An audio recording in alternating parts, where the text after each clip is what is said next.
Boa noite. Boa noite. Jovem é morto durante tentativa de assalto na porta de casa.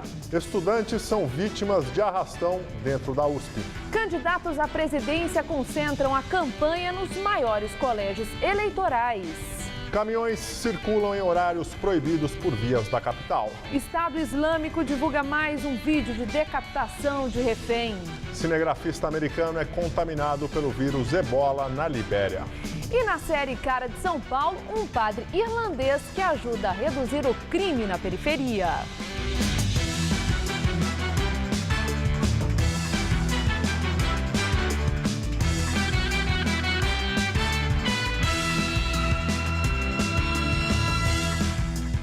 Caminhões circulam em horários proibidos por vias de São Paulo. A nossa equipe de reportagem esteve em 3 importantes avenidas da Zona Leste e fez flagrantes de irregularidades. Alguns caminhoneiros chegam até a cobrir parte das placas dos veículos para evitar multa. Na Avenida Luiz Inácio de Anhanhamelo, na Zona Leste, a restrição para os caminhões circularem começa às 5 horas da manhã. Neste horário, a nossa equipe acompanhou muitos veículos irregulares. São caminhões de todos os tamanhos. Muitos passam em alta velocidade. Este ainda transita com um saco plástico, cobrindo parte da placa para evitar ser pego pela fiscalização. A via está no centro expandido da capital e faz parte da zona máxima de restrição de circulação. Atrapalhando bastante. O trânsito fica parado dia de semana aqui, né? Muito parado. Fica bem ruim. Eu acho que o horário de proibição de caminhão teria que ser aumentado, né? Rodando ele só de madrugada, ou aumentar a área estendida deles, para eles não rodar por aqui. Nas avenidas Salim Faramaluf e Paz de Barros, ambas na Zona Leste, os caminhões são proibidos das 5 às 9 da manhã e das 5 da tarde às 10 da noite durante a semana. Você já viu algum caminhão circulando aqui na Paz em horário restrito como agora, por exemplo? Já vi sim. Alguns ainda fazem essa prática aí. Segundo o Código Nacional de Trânsito, transitar em locais e horários não permitidos implica multa acima de R$ 85, além de perda de 4 pontos na carteira de habilitação. Já sob o Código Penal, adulterar qualquer sinal de identificação do veículo é crime, passível de 3 a 6 anos de reclusão e multa de 4 salários mínimos. Fiscalizar a adulteração das placas dos veículos cabe à Polícia Militar, mas a nossa equipe não encontrou nenhuma viatura ou até mesmo agentes da CET nas vias mostradas na reportagem. Em nota, a CET afirma que a fiscalização nas avenidas mostradas na reportagem é feita principalmente por radares. Já a Polícia Militar disse que desde o início do ano realizou 32 operações nas principais vias de São Paulo, com o objetivo de fiscalizar estas infrações de trânsito e que neste período mais de 4.000 multas foram aplicadas. Jovem é morto durante tentativa de assalto na porta de casa na Vila Prudente, Zona Leste de São Paulo. Tiago Cardoso Lopes, de 28 anos, estacionava o carro na garagem de casa quando foi abordado por 3 bandidos armados. Ele voltava de uma degustação de doces e salgados que seriam servidos durante sua festa de casamento, que aconteceria no ano que vem. O crime ocorreu ontem à noite. A mãe do rapaz também estava no automóvel. Testemunhas afirmaram que Tiago não reagiu e entregou a chave do veículo. Mesmo assim, um dos criminosos atirou. Tiago foi atingido nas costas, ele foi socorrido, mas não resistiu. Não pegaram nada, um celular, uma carteira, um relógio. E aí minha esposa gritando, a vizinha gritando polícia. Eles, numa situação de desespero, parece que eles resolveram sair correndo, ir embora. Mas um deles que estava com a arma voltou e disparou um tiro, a queima-roupa, encostando a arma perto da parte aqui da costela aqui, meio diagonal. E veio toda essa situação aí, onde foi dado entrada no hospital e morreu de madrugada aí. Criminosos explodem caixas eletrônicos de 2 agências bancárias na Grande São Paulo. Os crimes aconteceram durante a madrugada. Em Taboão da Serra, na Grande São Paulo, caixas eletrônicos de uma agência do Banco Santander foram explodidos por volta das 2h30 da madrugada de hoje. A polícia afirma que os criminosos fugiram em 2 carros. Já na Vila Santa Catarina, zona sul da capital, testemunhas disseram que 10 homens em 3 carros atacaram uma agência do Banco do Brasil por volta das 4 da manhã. Os suspeitos conseguiram fugir. O valor levado pelos criminosos não foi informado. Criminosos invadiram o campus da USP e fizeram um arrastão contra um grupo de estudantes. Os alunos tiveram objetos roubados e também foram agredidos pelos bandidos. Eram 8h30 da noite. Na quadra, ao lado do prédio da faculdade, estava o time feminino de handebol do curso de fisioterapia. 7 meninas e 2 técnicos estavam treinando quando os bandidos chegaram. Dos 10 criminosos, pelo menos 3 estavam armados. Eles chegaram muito agressivos, falando todo mundo quieto, ninguém grita, isso é um assalto, se reagir a gente vai meter bala. Eles levaram tudo, celular, carteira, bolsa, dinheiro, tudo que a gente tinha de faculdade mesmo, eles levaram. A estudante contou que o bando fugiu em direção à favela São Remo, vizinha ao campus. Perto da quadra existe vigilância. A guarita fica a cerca de 20 metros, mas o segurança disse que não viu nada. Os estudantes disseram que entre os assaltantes havia uma criança que aparentava ter 7, 8 anos.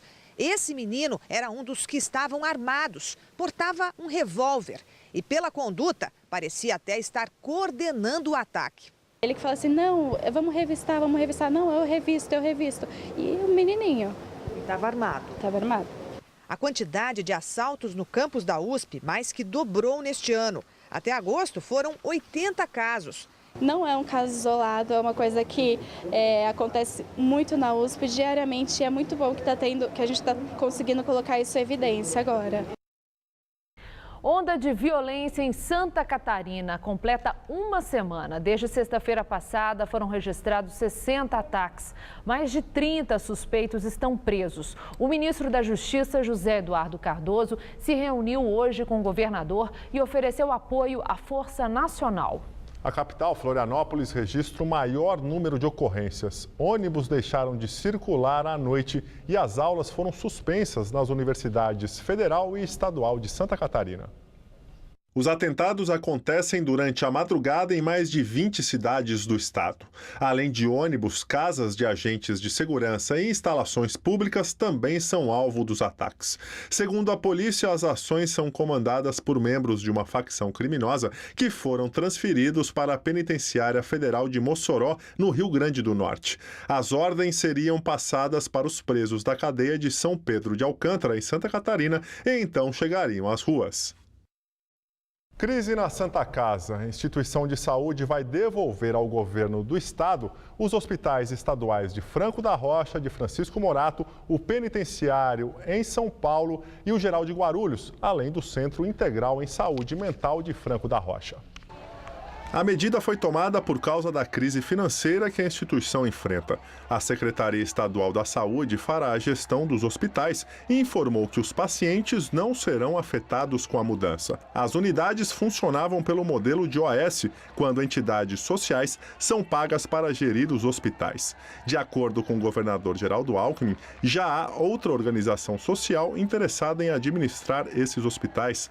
A crise da Santa Casa é a pior da história. A instituição tem uma dívida de mais de 430 milhões de reais. Governador Geraldo Alckmin, candidato à reeleição pelo PSDB, fez caminhada no Largo 13 de Maio, em Santo Amaro. Afirmou que a campanha eleitoral foi boa e positiva, mas não quis comentar sobre o desempenho de seus adversários. Disse apenas que cabe ao eleitor fazer o julgamento. Paulo Scaff, do PMDB, esteve em Itapecerica da Serra, em Embu das Artes e Taboão da Serra, na Grande São Paulo e no bairro do Grajaú.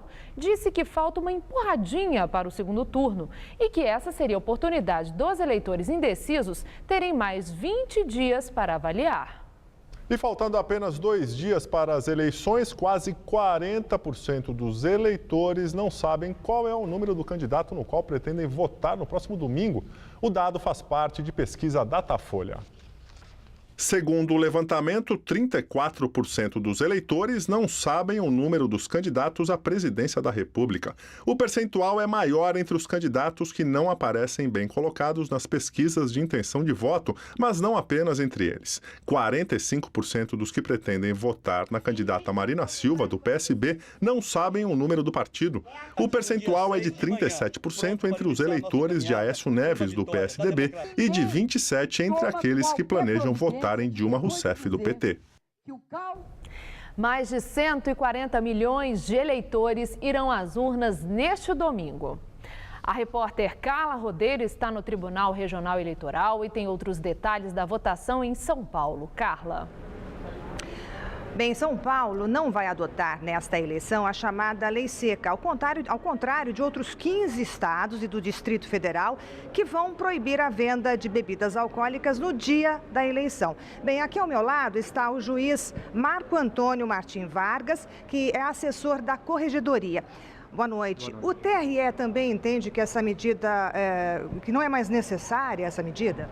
Exatamente. Há 3 eleições que o Tribunal Regional Eleitoral, em conversas com a Secretaria de Segurança Pública, entendeu que não há necessidade dessa medida, até porque o eleitor tem se comportado de uma forma mais adequada e não está havendo essa necessidade. No dia da eleição, o eleitor pode ir com a camiseta do candidato, pode levar santinho?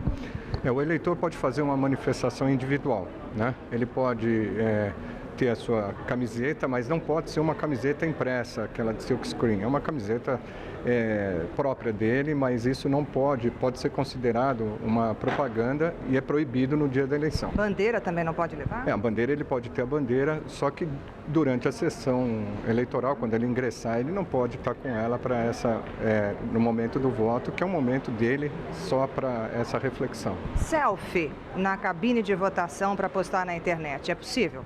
Não, é proibido. A Justiça Eleitoral evita, inclusive, a entrada de celulares para que isso não venha a possibilitar a eventual compra de votos, né? E a própria violação de sigilo. Então o eleitor tem que deixar o celular fora da cabine. Exatamente. A recomendação é que ele nem leve o celular, mas se levar, ele vai ser retido no momento da sua apresentação à mesa, depois ele retira, mas ele não vai poder entrar com o celular. Essa é uma eleição de escolha de muitos candidatos, não são 5 candidatos, muitos números. O eleitor pode levar esses números anotados? Sim, até o Tribunal Regional Eleitoral tem distribuído nas zonas eleitorais a chamada colinha. Seria interessante que ele já pegasse, o eleitor, anotasse o número de seus candidatos com consciência, para depois, quando chegar lá, facilita no momento da digitação. Essa questão pode deixar a eleição mais demorada? Quanto tempo o TRE estima que o eleitor vai demorar na cabine de votação, na frente da urna eletrônica? Uma média que nós temos é de que o eleitor, ao entrar na sessão eleitoral e sair, é de 1 minuto e meio. Isso contando que alguns eleitores são um pouco mais demorados e outros são mais rápidos. No caso, 1 minuto e meio para entrar, sair e votar. Qual documento será necessário levar para votar? É importante um documento oficial com foto, que ele possa se apresentar com esse documento para que possa ser identificado perante a mesa receptora de votos. Não precisa necessariamente ser o título de eleitor? Não, aliás, só o título ele não vai conseguir ter a sua apresentação. É importante que ele leve um documento com foto oficial para a sua identificação. Amanhã, sábado, o militante pode pedir voto, pode fazer campanha? Amanhã é possibilitada a carreata, a passeata, mas desde que haja uma mobilidade até as 22 horas. Caso contrário, depois torna tudo proibido. No dia da eleição, a gente costuma ver perto das sessões o chão forrado de santinho. Existe alguma medida nesse ano que vai ser tomada para evitar isso? O Tribunal Regional Eleitoral realizou uma série de reuniões com a Secretaria de Segurança Pública e foi solicitado intensificação da Polícia Militar para, durante a madrugada, prender em flagrante essas pessoas que venham a jogar os chamados santinhos, essa forração. Paralelamente, nós fizemos um convênio com a Prefeitura, que também, durante a madrugada, até o final da eleição, vai estar trabalhando com varreção. Ok. Só para a gente encerrar, que horas vai ser possível a gente saber os resultados da eleição?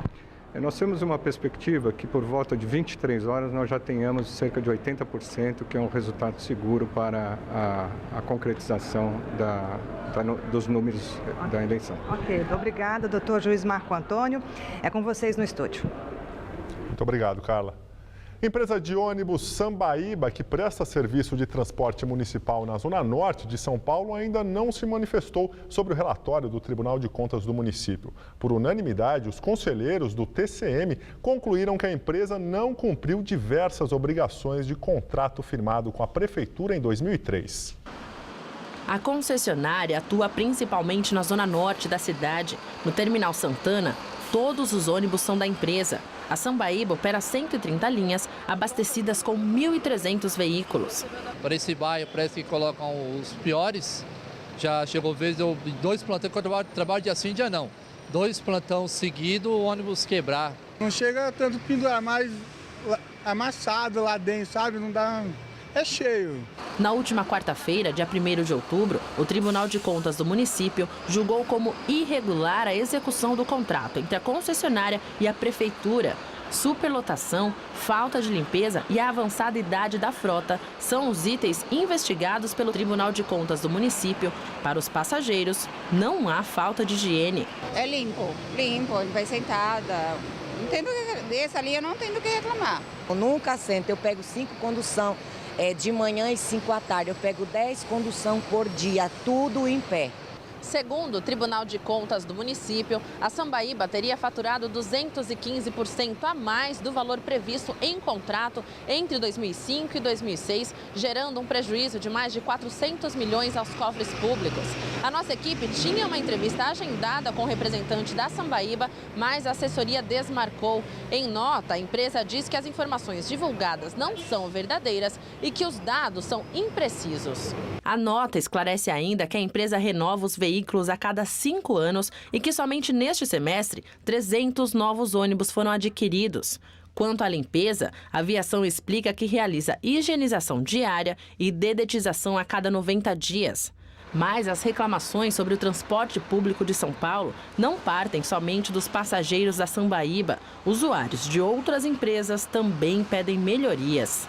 Fica perto da Avenida Itaquera ali, próximo ao Shopping Aricanduva. É horrível. Você me perguntou, né? Se é imundo, é super imundo, não tem limpeza nenhuma. E às vezes quando você pede o lugar para o jovem, às vezes eles não dão para você. Entendeu? Finge que tá ouvindo musiguinha, naqueles, sabe, foninho e... De manhã, geralmente é um problema no ponto lá. É 2, 3 filas para pegar o ônibus. 6, 7 horas da manhã. Mas dá para ir sentado? Não. Péssimo, péssimo mesmo. E a semana termina com muita nebulosidade e temperaturas amenas em todo o leste do estado de São Paulo. E tudo indica que o tempo vai continuar assim, inclusive no domingo, dia das eleições. Só deve voltar a esquentar a partir da próxima quarta-feira. Vamos aos detalhes da previsão para o Brasil e o estado de São Paulo com Mariana Armentano. A chuva vai continuar concentrada na metade norte do país neste final de semana. As pancadas devem ser de moderada a forte intensidade, principalmente entre a região norte e nordeste do Brasil. No litoral, apesar do calor, chove a qualquer hora. No centro-sul do país, o ar seco, que agora voltou a atuar, deixa o tempo firme e as temperaturas amenas. No sul e também no sudeste. Só a chance de chuva leve entre o litoral de Santa Catarina até o leste do Espírito Santo. A máxima amanhã não passa dos 16 graus em Curitiba, 22 em Florianópolis, 24 em Belo Horizonte, 25 no Rio de Janeiro, mas chega aos 32 graus em Fortaleza e aos 36 em Palmas. No estado de São Paulo, o sol predomina no interior e as temperaturas ficam amenas. A máxima vai aos 24 graus em Marília e aos 27 em Araçatuba. 25 graus na região de Barretos e também em Araraquara. E na faixa leste, a máxima não passa dos 21 graus em São José dos Campos e dos 24 no litoral. Em todo o leste do estado, incluindo a capital paulista, o dia pode amanhecer com névoa. Nessa madrugada, mínima de 12 graus e máxima amanhã de 20. No domingo, dia de eleições, máxima de 22. E a semana começa fresquinha, com mínima de 10 e máxima prevista de 23 graus. Daqui a pouco eu volto no Jornal da Gazeta, edição das 10, com mais informações sobre o tempo em São Paulo. Sabesp pede autorização de órgãos reguladores para uso da segunda cota do volume morto do Sistema Cantareira. As obras vão permitir a captação de 106 bilhões de litros de água da reserva técnica. O Cantareira abastece 6,5 milhões de pessoas na Grande São Paulo, mas operava hoje com apenas 6,4% da capacidade. Em São Paulo, a presidente candidata à reeleição, Dilma Rousseff, do PT, diz que está preparada para o segundo turno. Depois de participar de uma carreata em São José dos Campos, no interior de São Paulo, Dilma Rousseff fez campanha na capital paulista. Ao lado do ex-presidente Lula e do candidato ao governo do estado, Alexandre Padilha, a petista cumprimentou eleitores de dentro de um carro aberto na região do centro, próximo à Praça da República. Dilma Rousseff tem evitado o clima de já ganhou e diz que está programada para o segundo turno das eleições. Ela afirmou ainda que não tem preferência em enfrentar Aécio Neves ou Marina Silva na corrida ao Palácio do Planalto. Em uma entrevista marcada no hotel em São Paulo, a petista não quis responder a nenhuma pergunta dos jornalistas. Rouca alegou que está com laringite, mas falou por alguns minutos sobre os programas públicos em saúde e prometeu, se eleita, fazer o mais especialidades. Há uma grande demora para se marcar consultas e também para agendar exames de toda a natureza. No programa Mais Especialidades, o que nós vamos fazer é articular todo o sistema público de saúde com o sistema privado de saúde. Marina Silva, candidata à presidência pelo PSB, se diz pronta para o segundo turno e afirma que é a vez de uma terceira força. Na tarde de hoje, Marina participou de uma carreata no Rio de Janeiro. Ela cumprimentou eleitores, tirou fotografias e percorreu em carro aberto as ruas do bairro da Tijuca. Questionada sobre o empate técnico com Aécio Neves na pesquisa Datafolha, disse que o resultado que vale é o do próximo domingo. Marina voltou a criticar a falta de plano de governo de seus adversários e apontou promessas de Dilma Rousseff que não teriam sido cumpridas.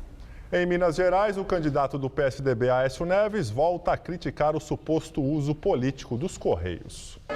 Aécio fez campanha em Belo Horizonte, onde realizou corpo a corpo com eleitores. O candidato do PSDB reafirmou que a campanha tucana foi prejudicada pelos Correios. Disse que o material enviado pela Força Sindical para aposentados em São Paulo, Minas e Rio de Janeiro não foi entregue aos destinatários. O PSDB já pediu à Justiça Eleitoral que instaure investigação sobre o caso. Infelizmente, o Brasil assiste a um vergonhoso vale-tudo para se ganhar uma eleição.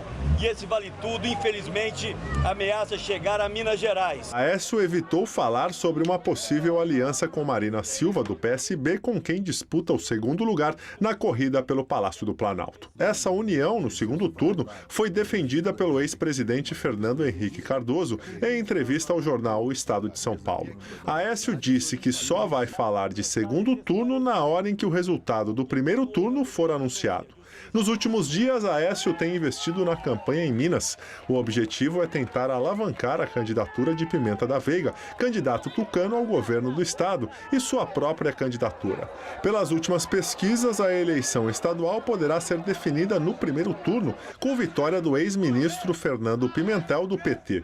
Na corrida pela presidência, Aécio encontra-se em segundo lugar em seu estado, atrás de Dilma Rousseff. Mais um detento é encontrado morto no presídio de Pedrinhas, em São Luís, no Maranhão. É o 17º caso de morte no presídio somente neste ano. O detento foi identificado como Douglas Ferreira Coelho, de 25 anos. Ele apresentava sinais de espancamento e foi achado enforcado. Ao todo, 105 presos fugiram do presídio neste ano. Quem anda pela cidade vê diversos lugares iluminados e enfeitados em rosa. A ação é parte de uma campanha de conscientização e combate ao câncer de mama. Durante todo o mês de outubro, os principais monumentos e construções da cidade de São Paulo vão ganhar iluminação especial cor-de-rosa, como o Viaduto do Chá, aqui no centro da cidade. É o Outubro Rosa, iniciativa que começou nos Estados Unidos na década de 90 e que já acontece em várias cidades de todo o mundo. Aqui em São Paulo, o Departamento de Iluminação Pública já começou a colorir a cidade. A campanha tem o objetivo de divulgar a prevenção do câncer de mama por meio do diagnóstico precoce da doença. De acordo com o Instituto Nacional do Câncer, o INCA, o câncer de mama corresponde a cerca de 22% de todos os casos da doença registrados durante o ano. É também o tipo de câncer mais comum entre as mulheres.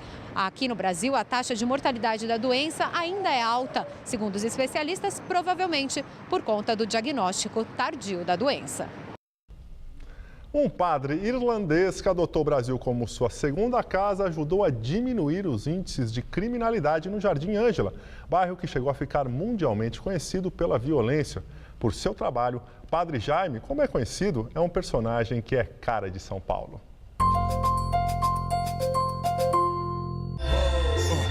Aquele que calculou errado, embriagou, descabelou, exagerou. Ele é uma das pessoas mais conhecidas no Jardim Ângela, zona sul de São Paulo. Valeu, tá fazendo muita coisa na região aí, viu? Vai, Corinthians! Bora! Sai! Vai, Corinthians? Como é que é isso, padre? Claro, acho que o time nosso é Corinthians, como todo bom brasileiro é corintiano. Todo mundo que passa quer conversar, cumprimentar. Ser padre é fazer parte da vida do povo. Acho que a Igreja, de modo especial como o Concílio Vaticano II, se definiu como Igreja Povo de Deus. E a Igreja não é só hierarquia, Papa, Bispo, Padre. Acho que a Igreja é todo o povo junto. O Jardim Ângela tinha uma taxa de 115 assassinatos para cada 100 mil habitantes. Era o bairro considerado o mais violento do mundo, segundo a ONU. Hoje são cerca de 15 homicídios para cada 100 mil habitantes. E um trabalho realizado nesta igreja por um padre irlandês ajudou a mudar essa história.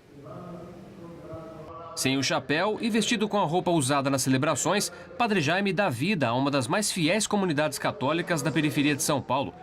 Veio para o Brasil em 1969, com 24 anos de idade. Chegou ao Jardim Ângela no fim da década de 1980. O nome verdadeiro é James Crowe, mas logo no início passou a ser chamado de Jaime pelos moradores. Todo momento da celebração acho que é viva e tem vida. E a gente vê na reação do povo que estão aí acompanhando a gente.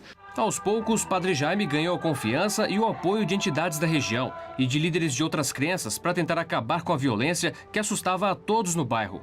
Em primeiro lugar, a gente colocava a causa o abandono do poder público. E, em segundo lugar, o tráfico de drogas, etc., era as grandes causas. E nesta busca toda, procuramos juntar as forças.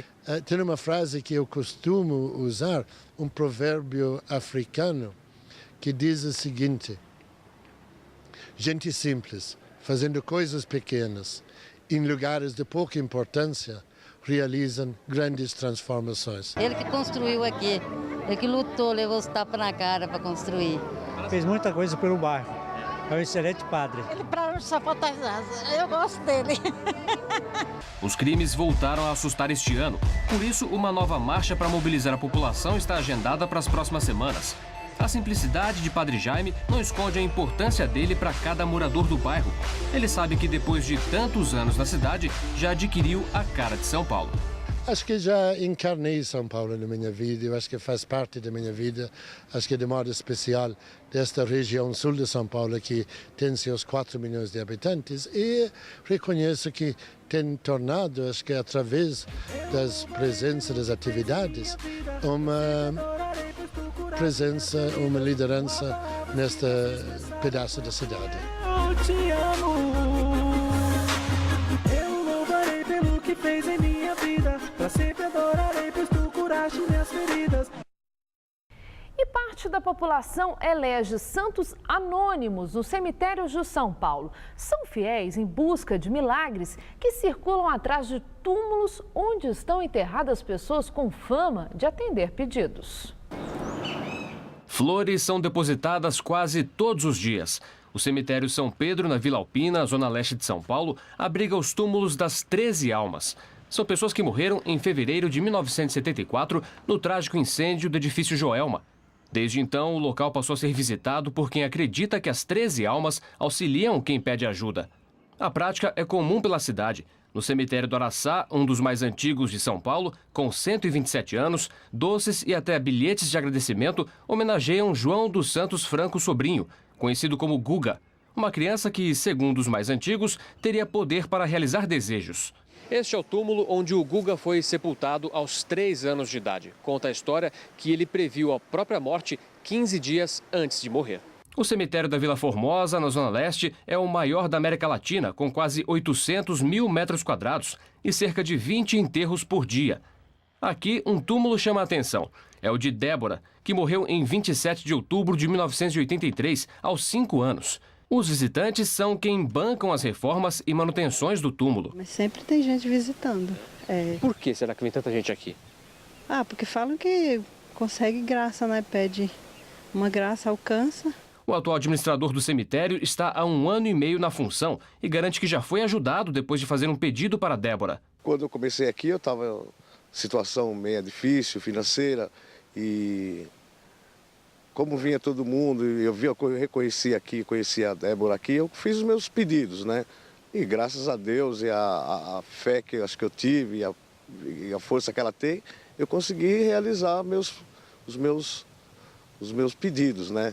A fé, porque sem fé acho que ninguém, né? Pode ser evangélico, pode ser espírita, pode ser católico, se tem fé consegue seus pedidos, né? São várias as histórias contadas sobre a Débora. Ela teria sido esquartejada por uma mulher que tinha ciúmes do carinho que o marido tinha com a menina. Os restos mortais dela foram encontrados e sepultados. 2 anos depois, o caixão foi reaberto e descobriram que os ossos estavam em posições como se o corpo nunca tivesse sido esquartejado. Quem confirma a história é Raimundo, o funcionário que fez o enterro de Débora e conversou com a família da menina. Ele mesmo já fez orações e pedidos e garante ter sido atendido. Eu tive um filho meu, na época ele tinha 8 anos, ele caiu, ele bateu a cabeça e a gente ficou preocupado. Aí eu me peguei com ela e não aconteceu nada. Então eu acredito nela. Todos os dias, várias pessoas procuram pelo túmulo. Encontramos um desses peregrinos em busca de ajuda. Nesse caso, a oração é para pedir emprego. Assim que estou folgado, vem aqui. Quantas vezes? 1 vez por dia, 2. O senhor acredita que ela pode ajudar? Acredito, né? Quem sabe, né? E agora vamos ao comentário de cultura com o César Job. Grandes produções de teatro animam os palcos paulistas. Sueli Franco e Humberto Magnani trazem para a cena um sucesso das telas argentinas. Elza e Fred, O Amor Não Tem Idade. Para quem não lembra, Fred vai morar no apartamento ao lado do de Elza e ela, uma veterana animada, acaba incendiando a vida do quieto e hipocondríaco viúvo, fazendo-o renascer, mostrando que o amor faz o tempo correr ao contrário. Direção de Elias Andreato, com Maiara Magri e grande elenco, no belo texto de Marcos Carnevale, com tradução de Rodrigo Paz. A estreia é hoje no Teatro Folha, no Shopping Higienópolis, temporada até 21 de dezembro.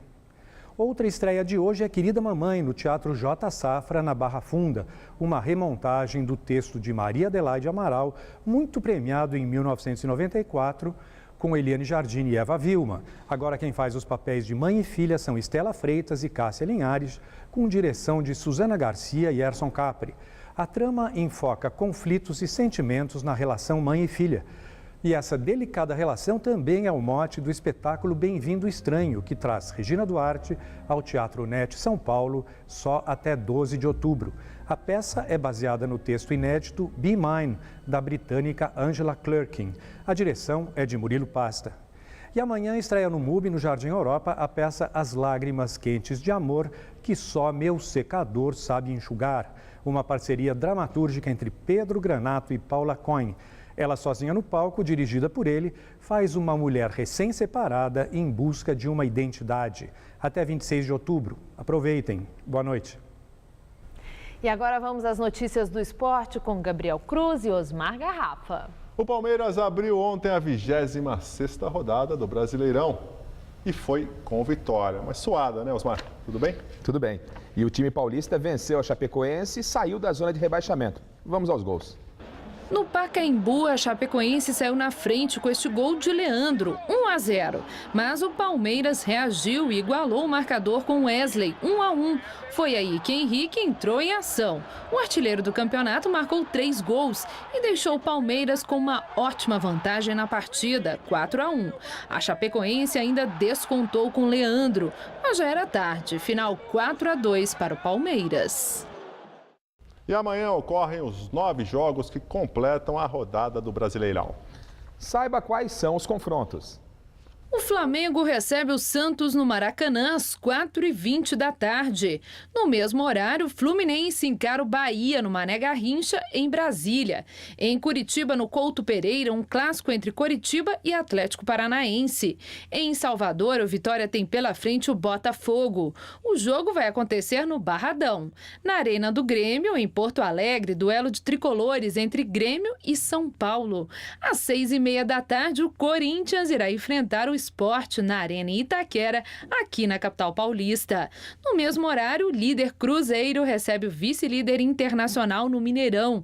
O Criciúma mede forças contra o Atlético Mineiro no Heriberto Russi. E encerrando a rodada, o Goiás enfrenta o Figueirense às 9 da noite no Serra Dourada. Como vimos, Cruzeiro e Internacional protagonizam no Mineirão o principal jogo da rodada. Líder e vice-líder do campeonato, respectivamente, os times fazem um confronto direto pela ponta da tabela. Com 6 pontos de vantagem, o Clube Mineiro é o time a ser batido na competição. Mas os colorados prometem fazer de tudo para complicar a vida do atual campeão. 6 pontos separam o líder Cruzeiro do segundo colocado Internacional na tabela do Brasileirão. No Clube Azul das Minas Gerais, o clima é de respeito ao Colorado Gaúcho. O Inter é um time que vem crescendo, está confiante, uma equipe forte, de excelente elenco também, por isso que está brigando com a gente ali pela primeira colocação. Os atletas da Raposa conhecem o caminho para saírem vitoriosos da partida que acontece nesse sábado, às 6h30 da tarde, no Mineirão. É a pegada do Cruzeiro dentro de casa. Acho que isso não pode faltar, ainda mais nesse jogo. Tem que ter e ainda um pouco mais, porque a gente chega muito bem, chega com qualidade no ataque. E todos os adversários que veio aqui, a gente não deixou jogar, não deixou chegar na nossa defesa. E para esse jogo mais do que nunca. Um jogo que requer de muita atenção, um jogo que com certeza para o Cruzeiro é uma das finais do Campeonato Brasileiro. A gente joga a responsabilidade sempre para nós. A grande baixa do time de Marcelo Oliveira será o atacante Ricardo Goulart, cortado até da delegação brasileira por conta de um estiramento na coxa. O substituto do goleador será definido somente momentos antes da partida. Vamos seguir em frente, escalar o melhor time com toda a confiança, né? Mesmo lamentando a contusão do Goulart. Estamos aí convictos que podemos fazer um grande jogo, é um jogo forte contra um adversário também que é muito qualificado. No Inter, quem vai ficar de fora do grande duelo será o Wellington Paulista, sentindo um desconforto muscular, e Eduardo Sacha, recém-operado no tornozelo. Tinha uma maneira de jogar já com o Sacha ali. Estava vivendo um momento excelente. Estava buscando o espaço dele, então eu acho que na melhor fase dele quando chegou aqui no Inter conosco esse ano. Desfalques à parte, se o Cruzeiro vencer, dá um grande passo para o título. Mas caso o Colorado consiga os 3 pontos, o Campeonato Brasileiro volta a pegar fogo. Garrafa, é a última chance do campeonato ter um destino final diferente do que o Cruzeiro campeão? Acredito que sim, viu, Gabriel? É uma grande chance, é uma oportunidade. Seria um bem para o campeonato, exceção, claro, para a torcida do Cruzeiro, que o Internacional vencesse. A diferença cairia para 3 pontos e ainda ficaríamos com a briga aberta pelo título. Mas acho pouco provável que isso aconteça, mesmo com a ausência do Ricardo Goulart. Entendo que o Cruzeiro, dentro de casa, Mineirão lotado, deve prevalecer e sair com a vitória. Se não vier a vitória, até um empate deixa a situação do Cruzeiro muito confortável, Gabriel. Rafa, os times paulistas, São Paulo pega o Grêmio, o Corinthians pega o Sport e o Flamengo, o Santos joga contra o Flamengo. Algum desses times aí com mais chances de continuar ali na zona da Libertadores? O São Paulo continua com essa possibilidade, apesar de alguns desfalques, apesar de enfrentar o Grêmio, que está em ascensão no campeonato. Jogo fora de casa é muito complicado na Arena Grêmio. O Corinthians tem essa partida contra o Sport e vai com uma equipe completamente reserva ou mesclada para enfrentar o Sport, que folgou, entre aspas, em relação a jogos na semana. E o Santos tem um jogo contra o Flamengo no Maracanã, nunca é fácil, né, Gabriel? E hoje, 4 jogadores do Botafogo foram afastados por decisão do presidente do clube, Maurício Assunção. O lateral direito Edilson, o zagueiro Bolívar e o lateral esquerdo Júlio César, além do atacante Emerson Sheik, todos considerados titulares, não jogam mais pelo Botafogo. Os atletas foram comunicados da decisão no campo onde a equipe treinava, ao lado do estádio do Engenhão.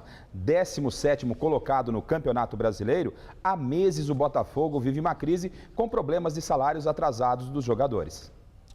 E o técnico Dunga convocou 2 jogadores para substituir os lesionados Ricardo Goulart, do Cruzeiro, e Marquinhos, do PSG. São eles João Jesus, zagueiro da Inter de Milão, que jogou pela seleção brasileira nas Olimpíadas de 2012, e o meia Kaká.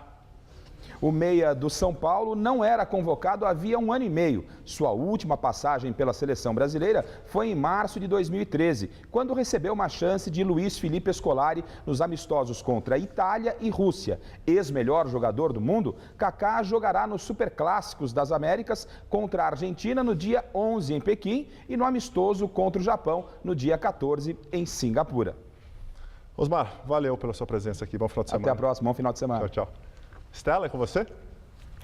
A maior autoridade religiosa da Arábia Saudita pede na cidade de Meca que os muçulmanos combatam o Estado Islâmico. Mais de 2 milhões de muçulmanos participam da peregrinação anual à cidade sagrada de Meca. Na tradicional oração do Hajj no Monte Arafat, o grande mufti da Arábia Saudita declarou a posição indiscutível do Islã contra o extremismo e o terrorismo. Disse que os grupos Estado Islâmico e Al-Qaeda são inimigos número 1 do Islã e não fazem parte da fé muçulmana. Peregrinos emocionados contam que apoiam o governo saudita no combate aos terroristas que agem em nome da Jihad e do Islã. Estado Islâmico divulga novo vídeo com suposta decapitação de um refém, desta vez britânico. Alan Heinin foi sequestrado em dezembro durante missão humanitária ao cruzar a fronteira da Turquia com a Síria. Ao final do vídeo, o executor diz que o grupo continuará matando reféns até que os Estados Unidos parem os ataques aéreos na Síria. Este é o 4º vídeo divulgado desde agosto, anunciando decapitações realizadas pelo Estado Islâmico. O sistema de saúde britânico vai usar um remédio para tratar o alcoolismo. A droga Nalmefene será distribuída para 600 mil pessoas da Inglaterra e do país de Gales. Cada comprimido custará cerca de 3 libras, o equivalente a R$12. Até o fim de novembro está prevista a divulgação da orientação final sobre o uso do remédio, além de informações sobre o financiamento do tratamento. Segundo a Organização Mundial da Saúde, em 2012, mais de 3 milhões de pessoas morreram em decorrência do consumo de álcool. Na Índia, pelo menos 32 pessoas morrem pisoteadas em um festival religioso. As vítimas são, na maioria, mulheres e crianças. A polícia ainda investiga o que causou o pânico. A agitação teve início no final da festa, depois que a figura do demônio hindu, Ravana, foi queimada. Ritual que simboliza a vitória do bem contra o mal. Milhares de fiéis tentaram deixar o lugar ao mesmo tempo, mas a falta de iluminação e o excesso de público dificultaram a dispersão. Dezenas de pessoas ficaram feridas e foram encaminhadas ao hospital. A seguir, ebola americano é contaminado na Libéria e será transferido para os Estados Unidos. E a crise em Hong Kong? Manifestantes pró-democracia e opositores do movimento entram em confronto.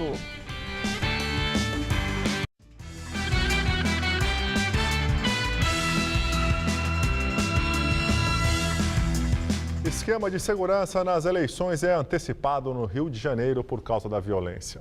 30 mil homens das forças estaduais vão reforçar a segurança após o registro de vários confrontos em áreas pacificadas. As forças federais, entre elas o Exército, já participariam do esquema especial a pedido do Tribunal Regional Eleitoral. O reforço estava previsto para tomar as ruas somente amanhã à tarde. A medida tem como objetivo garantir que as eleições de domingo ocorram sem confrontos. Desde terça-feira, 5 pessoas morreram em áreas de UPPs ou em comunidades que estão em processo de pacificação. Greve dos bancários, que entrou hoje no 4º dia, já fechou 10.355 agências pelo país, segundo o sindicato que representa a categoria. A paralisação, segundo a entidade, é por tempo indeterminado. A categoria pede reajuste salarial de 12,5% e melhores condições de trabalho, mas em São Paulo a adesão à greve perdeu força hoje. Segundo números divulgados pelo sindicato, foram fechadas 695 agências. Estima-se que cerca de 20 mil trabalhadores participam dessas paralisações. Ontem o número era de cerca de 29 mil. Os bancos oferecem aumento de 7%. Empreiteiras ligavam para o genro de Paulo Roberto Costa. A denúncia foi feita hoje pelo jornal O Globo. Segundo a publicação, as quebras dos sigilos telefônicos mostram que Márcio Levikovski falou diversas vezes com as empreiteiras Andrade Gutierrez e Odebrecht. Márcio foi um dos parentes incluídos por Costa no acordo de delação premiada, que possibilitou a prisão domiciliar do ex-diretor da Petrobras. Márcio é casado com a filha mais nova de Costa. Está no nome dele uma das contas no exterior que vai ter valores repatriados. Ao jornal, a Andrade Gutierrez negou que tenha mantido contato com Márcio. Já a Odebrecht disse que manteve contatos estritamente profissionais com Costa, que era diretor de abastecimento da Petrobras. Vamos agora à entrevista do dia com Maria Lídia Flandoli. O Brasil passa pela segunda eleição com vigência da Lei Ficha Limpa. Para falar dos avanços no enfrentamento do desafio de agir dentro do prazo legal, nós recebemos o Procurador Regional Eleitoral em São Paulo, André de Carvalho Ramos, que também é coordenador do Grupo Executivo Nacional da Função Eleitoral, o GENAF. Muito obrigada por estar conosco, doutor André. Bom, eu acho que vale nós começarmos lembrando ao nosso telespectador o papel e a importância da Procuradoria Regional Eleitoral nas eleições. Em primeiro lugar, é um grande prazer estar aqui de novo, Maria Lídia.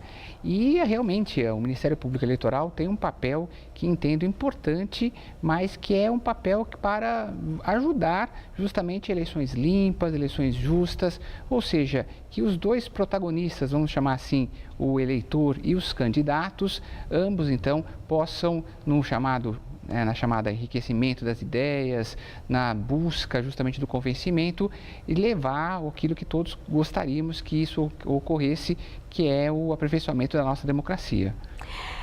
Não foram poucos os candidatos barrados pela Lei Ficha Limpa. Nós podemos falar com segurança que a Lei Ficha Limpa saiu do papel? Bom, Maria Lídia, vamos esclarecer agora para o nosso telespectador o que vem a ser a Lei da Ficha Limpa. A Lei da Ficha Limpa é um avanço, veio da iniciativa popular e justamente exige que os candidatos tenham a chamada vida pregressa adequada. Ou seja, que não haja, então, no passado desse candidato, uma condenação por mau uso do dinheiro público, não haja no passado desse candidato condenações criminais, rejeição de contas pelos tribunais de contas do país. Só que, Maria Lídia, é muito difícil. Por quê? Porque a Lei da Ficha Limpa trouxe, então, essa conquista, essas exigências, mas não exigiu que o candidato apresentasse toda a documentação necessária.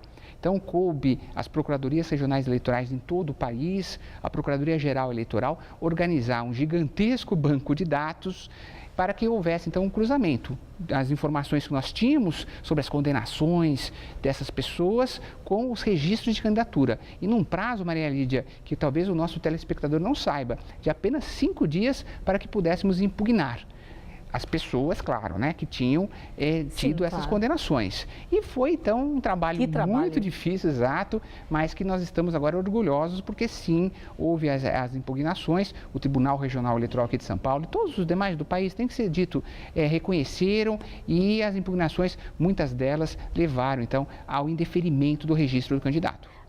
considerando assim, o número das impugnações, dá para a gente dizer que a corrupção na política aumentou?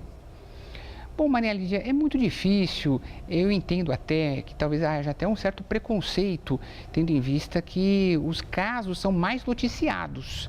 Isso não significa que no passado não existissem esses casos de corrupção. Então, eu entendo que a ação do Ministério Público, também com a mídia, com a imprensa, divulgando, ela pode gerar inicialmente essa sensação que a corrupção aumentou, mas eu entendo que não. Eu entendo que o que ocorreu foi um fortalecimento da fiscalização e agora esses casos são mais, claro, visíveis.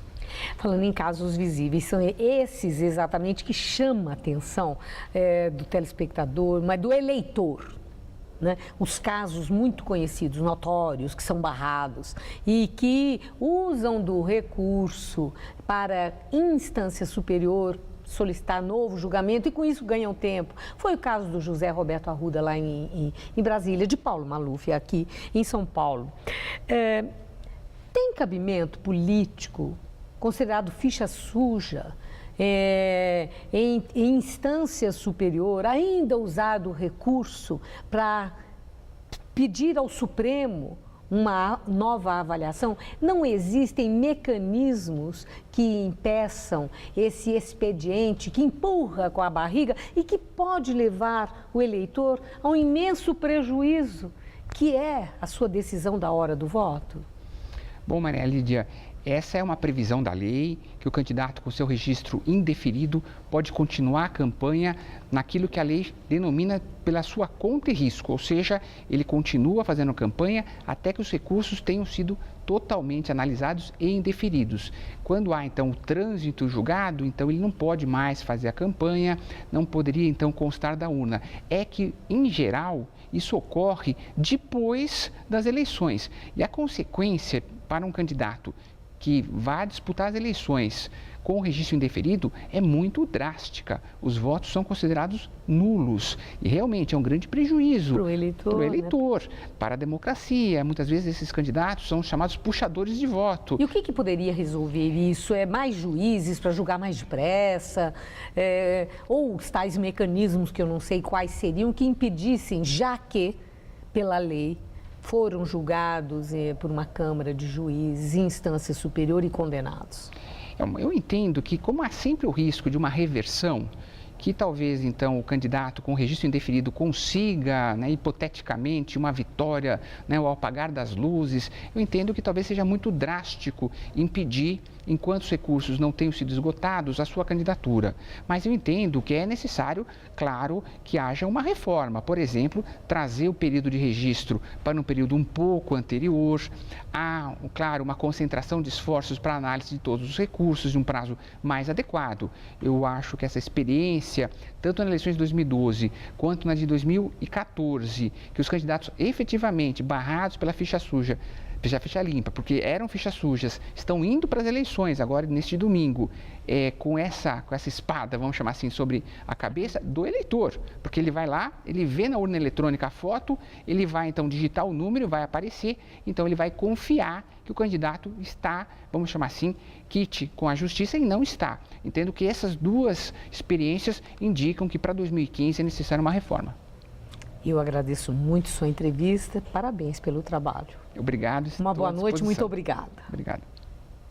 A taxa de desemprego nos Estados Unidos cai para 5,9% e é a menor desde 2008. Relatório divulgado hoje mostra que em setembro foram criados 248 mil novos empregos em vários setores da economia do país. No pico da recessão, o desemprego americano chegou a 10%. E depois de bater os R$ 2,50 em um pregão de bastante volatilidade, o dólar fechou o dia em queda de 1,2%, cotado a R$ 2,46. De acordo com analistas, o pregão foi afetado pelas eleições no Brasil e pelos dados do mercado de trabalho nos Estados Unidos. Na semana, a moeda americana acumula valorização de 1,90%. Epidemia de ebola. Cinegrafista americano é contaminado na Libéria e vai ser transferido para os Estados Unidos. O cinegrafista Ashoka Mukpu, de 33 anos, está na Libéria há 3 anos e foi contratado pela rede de TV americana NBC na terça-feira desta semana. Os sintomas começaram no dia seguinte. Ele procurou uma equipe dos Médicos Sem Fronteiras, entrou em quarentena e o resultado positivo chegou 12 horas depois. Em Dallas, no Texas, uma equipe de limpeza trabalhou hoje na descontaminação do apartamento onde esteve o liberiano diagnosticado com ebola. O hospital informou que o estado dele ainda é grave. E um médico de Uganda está em tratamento no Hospital Universitário de Frankfurt, na Alemanha. Ele contraiu o vírus em Serra Leoa, onde estava trabalhando para uma organização não governamental italiana.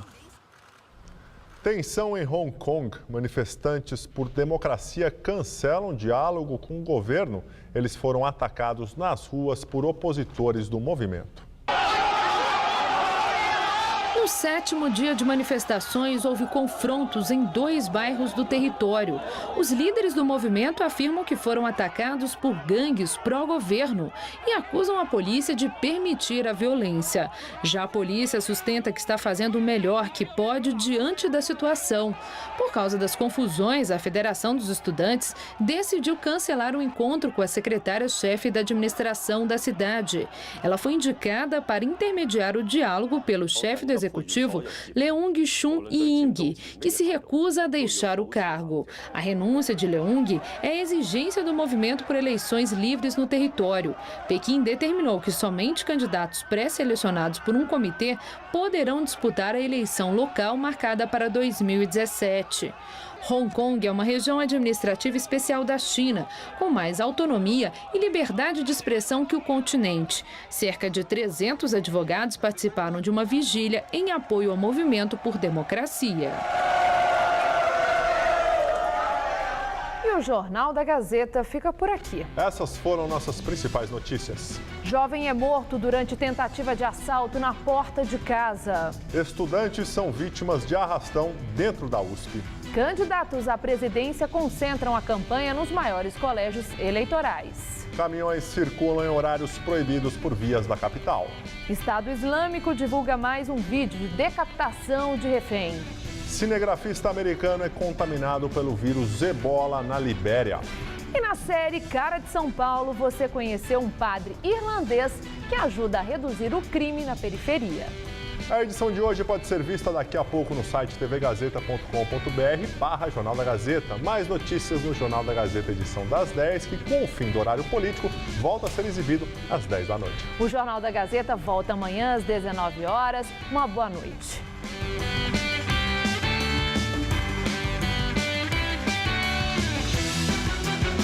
Neste domingo, a partir das 9 da manhã, confira Hora do Voto Eleições 2014.